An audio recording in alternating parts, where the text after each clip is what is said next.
हे guys, welcome back once again. So friends, आज जो हम मूवी एक्सप्लेन करने जा रहे हैं वो बहुत ही ज्यादा एडवेंचरस होने वाली है और आपको उसमें बहुत ही ज्यादा मजा आने वाला है। तो इस वीडियो को एंड तक जरूर देखिएगा और पसंद आए तो लाइक और सब्सक्राइब जरूर करना। तो शुरू करते हैं। तो कहानी की शुरुआत होती है और हमें अफ्रीका के दूसरे सबसे बड़े देश कॉन्गो के जंगलों को दिखाया जाता है। उस जंगल से थोड़ी ही दूर पर एक गाँव है जहाँ पर 4 कारें तेजी से आकर रुकती है और वो कुछ गोरे होते हैं जो पहाड़ों को पार करके जंगल में पहुँचते हैं और वहाँ एक जगह पर कैंप लगाकर अपने कुछ टूल्स तैयार कर रहे होते हैं। और तभी हमें स्पेस में एक सैटेलाइट को दिखाया जाता है जिसके जरिए ये लोग अमेरिका में एक प्राइवेट कंपनी को मैसेज करते हैं जिस कंपनी का नाम है ट्रेविकॉन। उस मैसेज को रिसीव करती है कैरन जो कि पहले CIA में काम कर चुकी है। वैसे चार्ल्स नाम का बंदा कैरन का फियोंसे था जो कि एक इम्पोर्टेंट मिशन के लिए कॉन्गो जंगल में गया हुआ था। कैरन मैसेज देखकर बड़ी खुश होती है, लगता है इनका ब्रेकअप हो चुका है, लेकिन फिर भी ये लोग एक दूसरे से प्यार करते हैं। चार्ल्स उसे वीडियो कॉल करता है तो वो उससे पूछती है कि क्या तुमने उस ज्वालामुखी पर्वत का पता लगा लिया है। और तब ये अचानक वो जगह हिलने लगती है और कैरन डर जाती है। चार्ल्स कहता है कि डरने की बात नहीं है, ये ज्वालामुखी पर्वत इस तरीके के शॉक देता रहता है। फिर वो कैरन को एक ब्लू डायमंड दिखाता है जो कि उसे उस ज्वालामुखी के पास मिला था। उसे वो एक लेजर गन जैसी डिवाइस में लोड करके एक पौधे को शूट करता है तो उस पौधे में आग लग जाती है। दुनिया में पहली बार इन लोगों ने इस तरीके का लेजर गन बनाया होता है। चार्ल्स और उसकी टीम को ये डायमंड एक नदी में मिला था।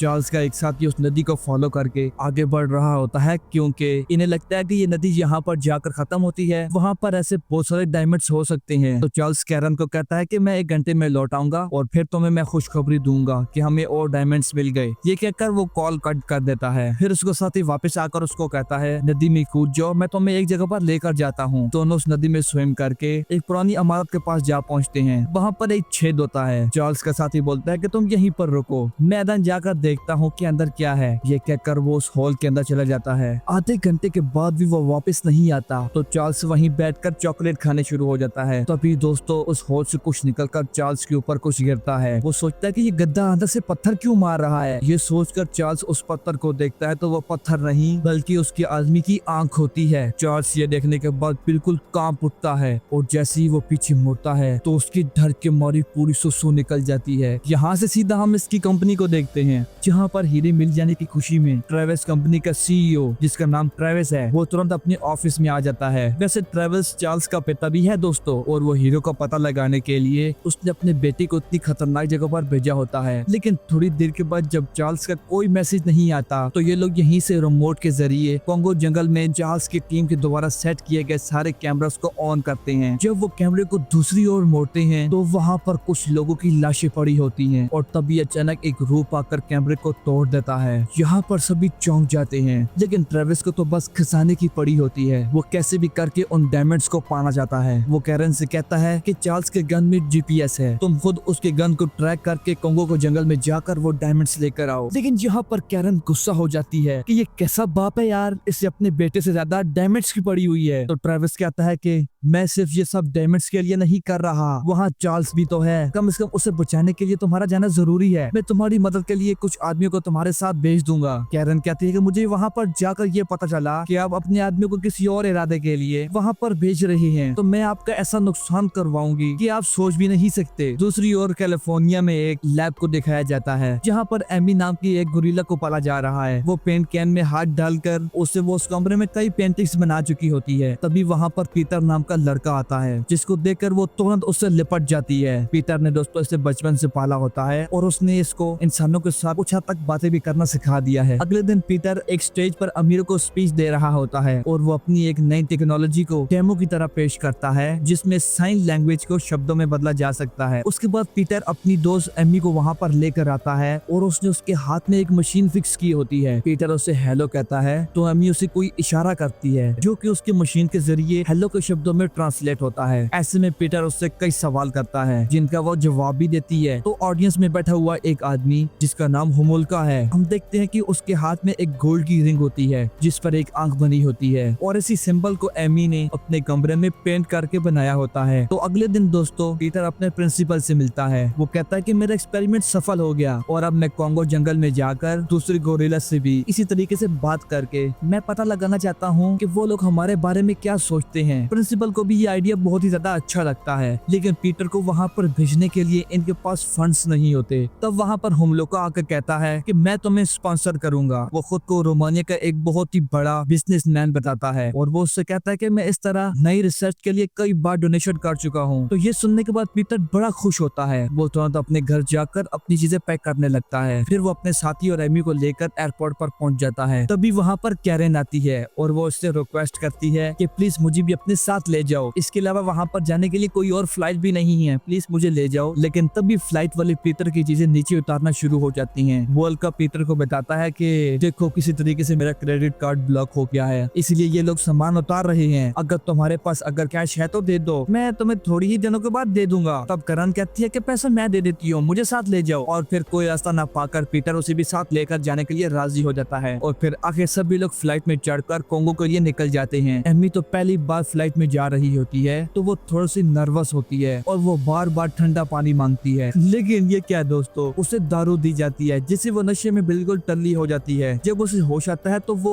युगांडा पहुंच गए होते हैं। वहाँ पर टोनी नाम का एक आदमी उनको रिसीव करता है। लगता है कि कैरन की मदद करने के लिए ट्रेविस का भेजा हुआ आदमी यही है। वो सबको अपनी कार में लेकर जाता है। लेकिन तभी सामने से एक गाड़ी आकर रुकती है जिसमें से मुंडो नाम का एक आदमी उतरता है और वो बड़ी ही अक्कड़ के अंदाज से टोनी से कहता है कि हमें तुरंत एयरपोर्ट जाना होगा क्योंकि प्रेसिडेंट की कार में बॉम्ब रखा गया है। और फिर तभी इनके सामने एक कार ब्लास्ट हो जाती है और फिर इसी दौरान वहाँ पर एक ट्रक आता है। अचानक मुंड्रो एक गन निकालकर उस ट्रक ड्राइवर के सर पर रख के उसे धमकाता है तो वो आदमी ट्रक छोड़कर वहाँ से भाग जाता है। फिर ये लोग सभी ट्रक में चढ़कर वहाँ से निकल जाते हैं। फिर रास्ते में मुंडो होमुल्का से कहता है कि लगता है कि मैंने तुम्हें कहीं पर देखा है। होमुल्का कहता है कि मैं तो पूरी दुनिया घूमता हूँ, बहुत बड़ा बिजनेस है ना मेरा, असल में तुमने कहीं न कहीं मुझे देख लिया होगा। फिर मुंडो पीटर से पूछता है कि तुम इस गोरिल्ला का क्या करने जा रहे हो। पीटर कहता है कि मैं इसे इसके घर छोड़ने जा रहा हूँ, यानी कि कोंगो के जंगल में से छोड़ने जा रहा हूँ। फिर वो कैरन से पूछता है कि अच्छा तुम इसी के कारण यहाँ पर आई हो। तभी कैरन हाँ में इशारा करती है। तभी पीटर पूछता है कि किस बारे में बात हो रही है भाई। वो लोग भी कहते हैं कि बाद में पता लग जाएगा, फिलहाल तो हमें जल्दी से जल्दी कोंगो पहुंचना होगा। जैसे तैसे करके ये लोग युगांडा के बॉर्डर पर पहुंच जाते हैं जहाँ पर एक चेक पॉइंट होता है। वहाँ पर ये लोग फंस जाते हैं और फिर इन्हें लोकल पुलिस स्टेशन लेकर जाया जाता है और इनको बताया जाता है कि बॉर्डर पूरी तरीके से क्लोज हो चुका है। फिर वो लोग एमी को भी एक अलग पिंजरे में बंद कर देते हैं। कैरन, मुंड्रो और होमुल्का वहाँ के एक मिलिट्री जनरल से मिलते हैं। देखने में थोड़ा सा स्ट्रिक्ट लगता है लेकिन वो डॉलर्स के 3-4 गड्डी देखकर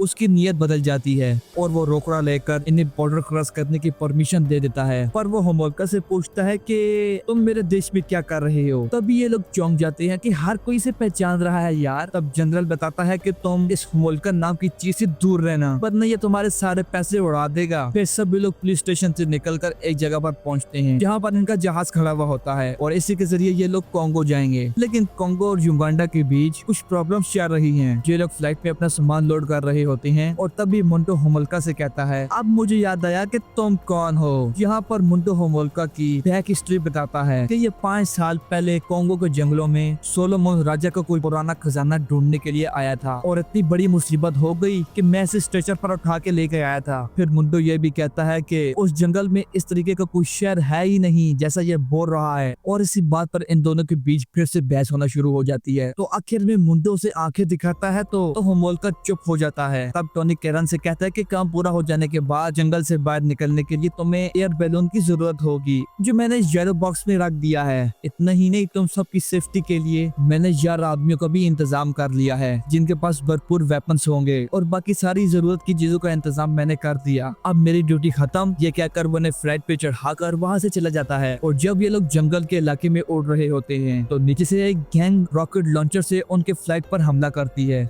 ये पड़ोस देश की मिलिट्री है दोस्तों जो कि इन पर हमला कर रही है। उनके सोल्जर्स इस प्लेन को जीप से फॉलो करने लगते हैं और फिर कोई रास्ता न पाकर सभी लोग पैराशूट से नीचे कूदना पड़ता है। मुंडो तो एमी को अपने साथ बांधकर पैराशूट लेकर कूद जाता है और पायलट तो इन सभी से पहले ही कूद चुका था तो बिना पायलट के फ्लाइट जंगल में गिरकर तबाह हो जाती है और इनकी चीजों को भी पैराशूट से बांधकर नीचे लैंड कर दिया जाता है। फिर ये लोग जंगल में चलने लगते हैं। अब कैरन के पास एक डिवाइस होता है जिस पर वो कुछ देख रही होती है। तभी मुंडो कहता है कि मुझे भी दे दो यार, मैं भी थोड़ा सा खेल लूं। कैरन कहती है कि ये वीडियो गेम थोड़ा ही है, इसे जीपीएस डिवाइस कहते हैं। मुंडो पूछता है कि तुम किस सिग्नल को ट्रैक करके आगे जा रही हो तो कैरन उसे कोई जवाब नहीं देती।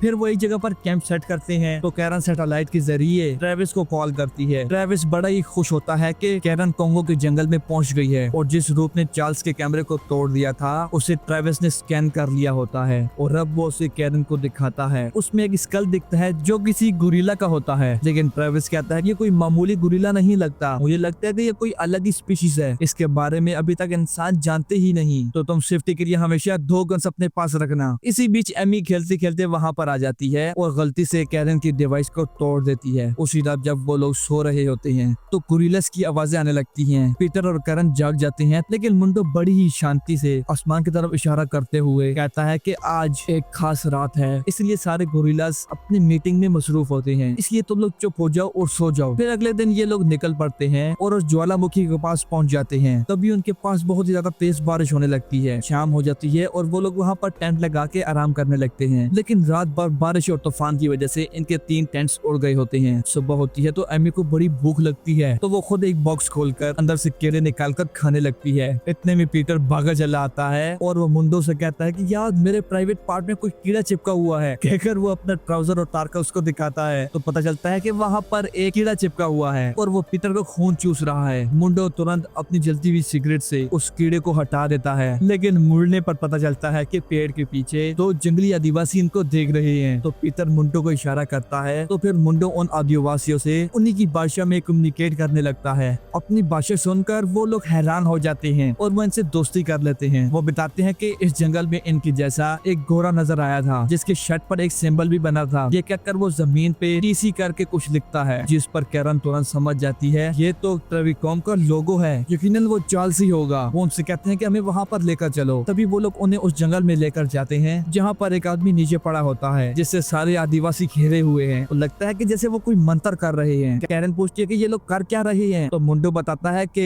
इन्हें लगता है कि उस आदमी की आत्मा उसके शरीर से निकल गई है और इसीलिए ये लोग मंत्र वगैरह पढ़कर उसकी आत्मा को वापस लाने की कोशिश कर रहे हैं। कैरन तुरंत जाकर देखती है कि कहीं ये चार्ल्स तो नहीं, लेकिन वो चार्ल्स नहीं होता। ट्रेविकॉम का ये एक और आदमी होता है जो पीटर के साथ यहाँ पर आया था। उसे उठाकर उसके मुंह में पानी छिड़का जाता है और तभी एमी वहाँ पर आ जाती है। उस आदमी को होश आते ही उसने एमी को देख लिया और जोर जोर से चिल्लाता है और स्पॉट पर ही मर जाता है। तो कैरन समझ जाती है ट्रेविस ने कैमरा तोड़ने वाला जो क्रिएचर दिखाया था वो ग्रे कलर का गुरिल्ला जैसा लगता था। शायद वो गुरिल्ला को दिखकर ही आदमी डरा हुआ था और जैसे ही इसने एमी को देखा तो वो ज्यादा डर गया और मर गया। तो फिर कैरन मुंडो को बताती है कि जिस जगह पर हम जाने वाले हैं वहाँ पर ग्रे गुरिल्लास हैं जिसने मेरे सारे कंपनी के आदमियों को मार डाला। लेकिन मुंडो उसकी बातों पर यकीन नहीं करता और कहता है कि ग्रे कलर का गुरिल्ला होता ही नहीं इस दुनिया में, पागल हो गया। खैर दोस्तों, ये लोग अपना सफर जारी रखते हैं। अब रास्ते में एक नदी आती है तो इन्हें राफ्टिंग करके उसको पार करना पड़ता है। शुरू में तो नदी काफी ज्यादा वायलेंट होती है लेकिन फिर नॉर्मल हो जाती है। तभी ओल्का बताता है कि मैं असल में यहाँ पर क्यों आया हूँ। मैं बताता हूँ, 1000 साल पहले इस जगह पर सोलोमन नाम का राजा राज किया करता था। उस वक्त यहाँ पर एक शहर हुआ करता था जो कि वक्त के साथ साथ दब गया। उस शहर में दुनिया भर के कीमती हीरे और जवाहरात थे। फिर वो अपनी डायरी के अंदर से एक गोल्ड की रिंग निकालता है और बताता है कि ये सोलोमन के उस शहर में मिला था और इसमें जो आंख का सिंबल है उसी तरीके का सिंबल एमी ने अपने घर बनाया था। मुझे तो पक्का यकीन है कि जरूर एमी उसी जगह पर पैदा हुई होगी जहाँ पर किसी जमाने में सोलोमन का वो आतंक शहर हुआ करता था और वहीं पर एमी ने ये सिंबल देखा होगा और इसीलिए वो उसको कागज पर उतार पाई। हमें बस एमी को फॉलो करना है और फिर हम खजाने वाले उस शहर में पहुंच जाएंगे और फिर सब के सब माला माल अमीर हो जाएंगे। उसकी बातें सुनकर तो मुंडो को यकीन हो जाता है कि हम बोलकर जरूर सठिया गया है पागल इंसान। वो उस खजाने के पीछे भाग रहा है जो शायद दुनिया में मौजूद ही नहीं है। कुछ देर के बाद अचानक जो कैरन के पास जीपीएस डिवाइस होती है उसका सिग्नल कट आउट हो जाता है। फिर भी वो लोग आगे बढ़ते जाते हैं। रात हो जाती है और ये लोग अभी भी नदी में जा रहे होते हैं। तभी अचानक ऐसे लगता है कि पानी के नीचे कोई बड़ा क्रिएचर जा रहा है। सभी लोग अपनी गन्स लोड करके तैयार हो जाते हैं। तभी वो क्रिएचर पानी से बाहर आकर इनकी बोट को काट कर 2 हिस्सों में बांट देता है। ये लोग उसको गन से शूट करने में लग जाते हैं लेकिन उस पर कोई असर नहीं पड़ता। तभी मुंडो झट से एक फ्लेयर जलाता है और उस क्रिएचर को भगाने में सफल हो जाता है। सभी लोग जल्दी जल्दी जमीन पे आ जाते हैं और पैदल चल रहे होते हैं। अचानक इनको ऊपर फ्लाइट उड़ती हुई दिखती है जिसके पीछे का हिस्सा जड़ रहा होता है। फिर वो फ्लाइट पास की जंगल में ब्लास्ट हो जाती है। अब ये लोग बहुत ही दूर पैदल चलकर आखिर ये लोग बहुत ही बड़े ज्वालामुखी पर्वत के पास पहुंच जाते हैं और तब तक सुबह भी हो चुकी थी। उस ज्वालामुखी के पहाड़ को देखकर दोस्तों एमी के चेहरे पर कोई अलग ही एक्सप्रेशन आने लगते हैं जैसे कि वो अपने घर वापस आ गई हो। सभी लोग उस पर्वत पर चढ़ने लग जाते हैं। एक जगह पर वो लोग आराम करने के लिए रुक रुकती हैं। तभी एमी बताती है कि यही मेरा घर है। कुछ देर आराम करने के बाद जब वो लोग आगे बढ़ते हैं तो उनके सामने दो रास्ते आते हैं। मुंडो पूछता है कि हमें कौन सा रास्ता पकड़ना है, लेफ्ट या राइट वाला, लेकिन एमी ने लगातार लेफ्ट वाले रास्ते पे जाने को कहती है। होमुल्का कहता है कि हमें एमी की बात माननी चाहिए, वो इस जगह को बखूबी जानती है। और सभी लोग एमी को फॉलो करते हुए लेफ्ट वाले रास्ते पर चलने लगते हैं। वो एक घने जंगल पर पहुंच जाते हैं। कल रात जो फ्लाइट क्रैश हुई थी वो वहाँ पर गिरी होती है।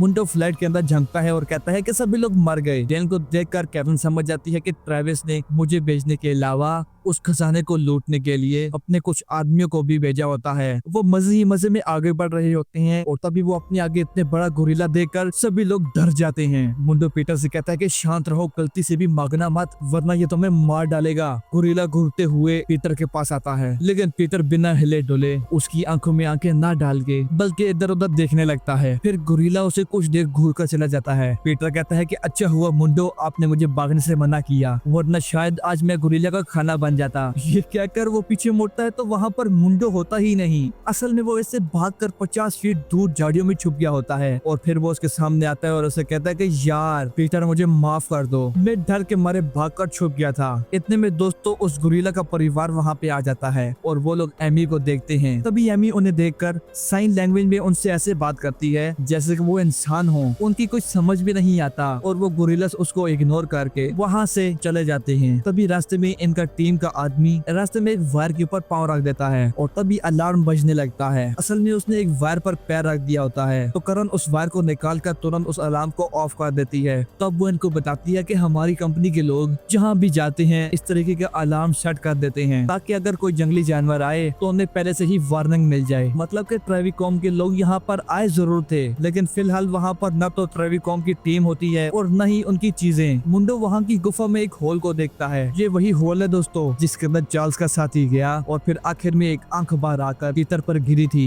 मुंडो उस होल के अंदर जाता है और सब कुछ चेक करके कहता है कि ये वाली जगह सेफ है, सब आ जाओ। सब उसके पीछे एक एक करके चले जाते हैं। वहाँ पर एक पुराना मंदिर का एंट्रेंस होता है जहाँ पर एक बहुत ही बड़ी मूर्ति पड़ी हुई होती है। होमुल्का तो ये देखकर खुशी से पागल होने लगता है कि देखा देखा देखा, मैंने कहा था ना कि यहाँ पर एक हिडन शहर है। तुम लोग तो मेरा मजाक उड़ा रहे थे ना, अब उड़ाओ मजाक कम से कम, अब तो तुम्हें यकीन हो गया होगा। और फिर हमें उस मूर्ति की आंखों को दिखाया जाता है और यही आंख एमी ने अपनी पेंटिंग में बनाई होती है। वो एंट्रेंस से अंदर जाते हैं तो सामने आता है एक बहुत ही बड़ा किला। होमुल्का उन्हें बताता है कि ट्रेवल्स के आदमियों ने इसी जगह पर वो वाला डायमंड खोजा था। उन्होंने अपनी तलाश जारी रखी और आखिर में उन्हें एक डायमंड सुरंग का पता लगा लिया और उस सुरंग को सबसे छुपा कर सेफ रखने के लिए सोलोमन के आदमियों ने इस किले की बुनियाद रखी और फिर इस किले के चारों ओर एक बड़े शहर को बनाया। जैसे कि मैंने बुक में पढ़ा था ये वैसा ही है। अगर गलती से भी कोई डायमंड चुराने के लिए आता है तो सोलोमन के ब्रदर्स उनके सपाई उनको मार देते हैं। तभी मुंडो का आदमी एक और एंट्रेंस को ढूंढ लेता है। ये लोग उस रास्ते से अंदर जाते हैं तो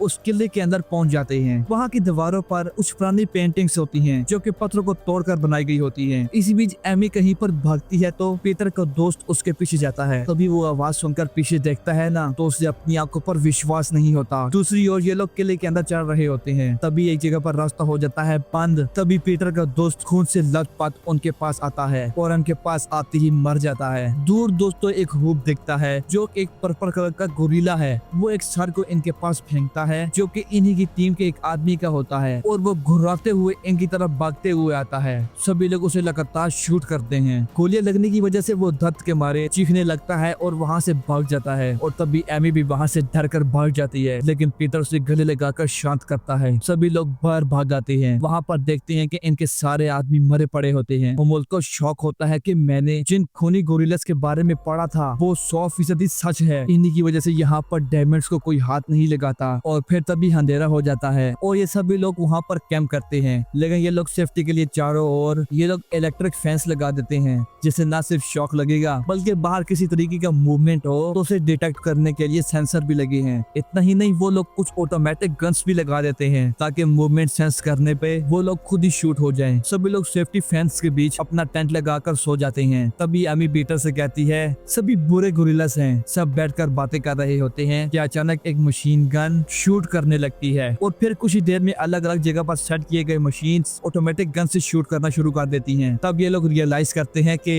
असल में वो गोरिल्लास जानबूझकर इन सेंसर्स को ट्रिगर कर रहे हैं ताकि उन्हें ये पता चल सके कि वो लोग किस तरफ से अंदर आ सकते हैं। करण अपने लैपटॉप पर थर्मोस्कैन के जरिए देखती है कि इस जगह पर चारों ओर कम से कम 15 बड़े गोरिल्ला हैं। ये लोग तुरंत गन्स निकालकर उन्हें शूट करने लगते हैं तो वो गोरिल्लास फिलहाल के लिए वहाँ से भाग जाते हैं। इतने में होमोल्का किले की दीवार पर लिखे हुए कुछ कोड्स को डिकोड कर लेता है और बताता है कि उसमें ये लिखा है कि हमारी नजर तुम लोगों पर बनी रहेगी। ये सुनकर सभी लोग डर जाते हैं। अगली सुबह पीटर को लगता है शॉक क्योंकि एमी का कहीं कुछ पता नहीं लगता और तो और होमोल्का भी कहीं गायब होता है। मुंडो कहता है कि एमी जरूर अपने परिवार से मिलने के लिए गई होगी, इसलिए तुम्हें उसके बारे में फिक्र करने की बिल्कुल जरूरत नहीं। हमें बस अपने साथियों को बचाकर वहाँ से जल्दी निकलना होगा। यही सोचकर वो लोग किले के अंदर जाते हैं। वहाँ पर वो लोग उन पेंटिंग्स को देखकर चौंक जाते हैं। असल में सोलोमोन ने अपने खजाने की सुरक्षा के लिए इन खतरनाक गोरिल्लास की पुरखों को पाला था और इंसान से लड़ने के लिए उन्हें ट्रेन भी किया था, लेकिन उसकी ट्रेनिंग इतनी जबरदस्त थी कि वक्त के साथ साथ वो गोरिल्लास काफी इंटेलिजेंट और स्ट्रांग हो गए और उन्हें जो ट्रेनिंग मिली थी उसी को अपनाकर उन्होंने सोलोमोन को ही मार डाला और वो लोग इस जगह पर राज करने लगे। अब प्रेजेंट में ये लोग देखते हैं कि इस जगह पर नॉर्मल गोरिल्लास के स्केलेटन पड़े हुए हैं। अचानक वहाँ पर भूकंप आ जाता है और उस किले के खंभे टूटकर गिरने लगते हैं। इतने में वहाँ पर होमोल्का भी आ जाता है और सभी लोग वहाँ से निकलने के लिए बाहर का रास्ता ढूंढने लगते हैं। भूकंप की वजह से एमी अपने परिवार को छोड़कर अपने कैंप में आकर पीटर को ढूंढने लगती है। दूसरी ओर पीटर की टीम एक गुफा से होकर आगे बढ़ रही होती है तो तभी इन्हें एक जगह पर नीचे पड़े हुए बहुत सारे डायमंड्स मिलते हैं। होमोल्का खुशी के मारे उन्हें उठाने लगता है। तब वो नोटिस करते हैं कि उस गुफा में जगह जगह बड़े बड़े होल्स बने हुए हैं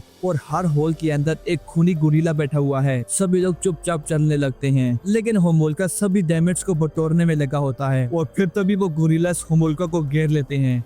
होमोल्का डर के मारे सारे डायमंड्स नीचे गिरा देता है और वो वहाँ से भागने की कोशिश करता है, लेकिन तभी एक बड़ा गोरिल्ला उसके पीछे आकर उसे पीछे से एक कसकर मारता है और वो वहीं पर गिर जाता है। फिर सारे गोरिल्लास उसे मार कर उसकी जान निकाल देते हैं और जैसे ही ये लोग गोरिल्लास पर शूट करने लगते हैं तो वो गोरिल्लास उन पर हमला करने लगते हैं। तभी वहाँ पर उन्हें एंट्रेंस दिखता है और सभी लोग वहाँ से निकलने की कोशिश करते हैं। वो लोग देखते हैं कि वहाँ पर जियो नाम का बहुत ही बड़ा डायमंड पड़ा होता है, लेकिन उसे निकालने का रास्ता कहीं पर भी नहीं होता क्योंकि वो जगह स्केलेटन से भरी पड़ी होती है और उनके बीच 2 लाशें पड़ी होती हैं। उनमें से एक लाश होती है चार्ल्स की, जिसने अपने हाथ में एक डायमंड पकड़ा होता है। ये देखकर तो कैरन रोने लगती है तो तभी पीटर उसे दिलासा देता है और उसे कहता है कि तुम्हें कम से कम तुम्हें यहाँ से जिंदा बच कर निकलने की कोशिश करनी चाहिए। और ये कहकर वो सभी को बाहर देकर आता है, लेकिन हर तरफ गोरिल्लास ही गोरिल्लास होते हैं। और फिर तभी बार भूकंप आता है और इस बार तो ज्वालामुखी पर्वत एकदम से फट जाता है, जिसकी वजह से डायमंड वाली जमीन नीचे से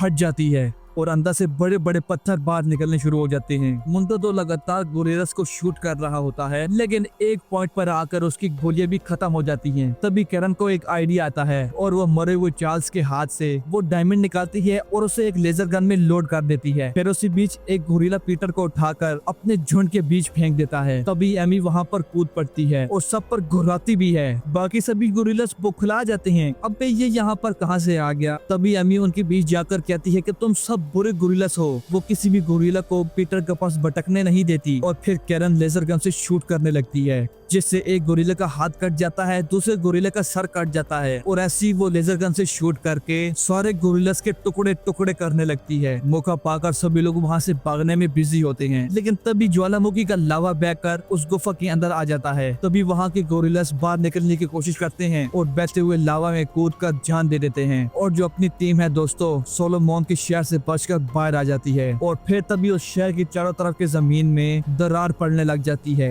देखते ही देखते वो पूरा शहर जमीन के अंदर धंसने लगता है। मुंडो और कैरन वहाँ से बचकर भाग जाते हैं, लेकिन पीटर और एमी भी आने की कोशिश करते हैं, लेकिन तभी बीच की जमीन फट जाती है और वो लोग इस तरफ नहीं आ पाते। वो दूसरे रास्ते पर निकल जाते हैं। यहाँ पर कैरन सेफ जगह पर आकर अपनी सैटेलाइट की मदद से अपनी सीईओ को कॉल करती है, जहाँ पर ट्रेवल्स उसे पूछता है कि क्या तुमने डायमंड्स निकाल लिए। कैरन कहती है कि हाँ हमने डायमंड्स डायमंड्स निकाल लिए, लेकिन तुम्हारा बेटा चार्ल्स मर गया। लेकिन ट्रेवल्स कहता है कि ठीक है कोई बात नहीं, तुम डायमंड्स को सेफली मेरे पास ले आओ। कहने को दोस्तों यहाँ पर बड़ा गुस्सा आता है कि मैंने अपने चार्ल्स को खो दिया और तुमने अपने बेटे को, लेकिन तुम्हें अपने बेटे की फिक्र ही नहीं, बस तुम्हें डायमंड चाहिए। मैंने तुम्हें पहले बोला था। ट्रेवल्स फिर से उस पर चिल्लाता है कि मैं यहाँ पर रोना धोना शुरू कर दूं तो क्या मेरा बेटा वापस आ जाएगा? तो कैरन ने इस पर कह दिया कि मैंने तुम्हें पहले ही इस बारे में कहा था, अगर मुझे पता चला कि तुम्हारा इरादा अपने बेटे को बचाने का नहीं है बल्कि कुछ और है तो मैं तुम्हारा इतना बड़ा नुकसान करूंगी कि तुम सोच भी नहीं सकते। तुम्हारी नियत क्या है मैं जान चुकी हूँ। अब जो मैं करने वाली हूँ ना उससे तुम्हारे होश उड़ जाएंगे। वो ये कहकर अपने लेजर गन में वो डायमंड को लोड करती है और उस लेजर गन में उस सैटेलाइट का लोकेशन फीड करती है जिसके जरिए वो ट्रेवल्स के साथ वीडियो कॉल कर रही थी। फिर वो सीधे आसमान के ऊपर घूम रहे सैटेलाइट पर शूट करती है और इसी के साथ ट्रेवल्स की कंपनी यानी कि ट्रेवल्स के सारे प्लान चौपट हो जाते हैं। पीटर किसी तरीके से लावा से बचकर यहाँ पर आ जाता है, लेकिन उसे एमी का कहीं पर पता नहीं चलता